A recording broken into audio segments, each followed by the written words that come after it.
اسرائیل کے لیے عبادت کا دن تھا، مگر لوگوں نے اسے سخت قانون سے بھر دیا تھا۔ عیسیٰ علیہ السلام نے اس بے مقصد رسم و رواج کا توڑ کیا، بھوکوں کو کھانا کھلایا اور ضرورت مندوں کی امداد کی۔ انہوں نے دیکھا کہ مندر تجارت کا مرکز بن چکے ہیں اور غریب لوگ باہر بھوکے ہیں۔ اسی دوران انہیں اللہ سے نبوت ملی اور حکم دیا گیا کہ بنی اسرائیل کو اللہ کا پیغام پہنچائیں۔ عیسیٰ علیہ السلام نے تورات کے 10 احکامات کا اصل مطلب سمجھایا۔ زنا صرف عمل نہیں بلکہ بری نظر اور نیت بھی ہے۔ علماء کو ان کی باتیں ناگوار گزری، اس لیے انہوں نے چال چلی۔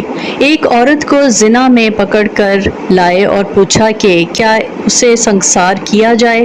عیسیٰ نے فرمایا، جو بے گناہ ہو وہ پہلا پتھر مارے۔ سب چلے گئے۔ عیسیٰ علیہ السلام نے اس عورت کے لیے دعا کی۔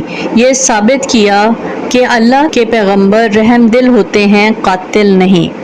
قرآن کے مطابق اللہ کے حکم سے عیسیٰ علیہ السلام نے کیا معجزے دکھائے؟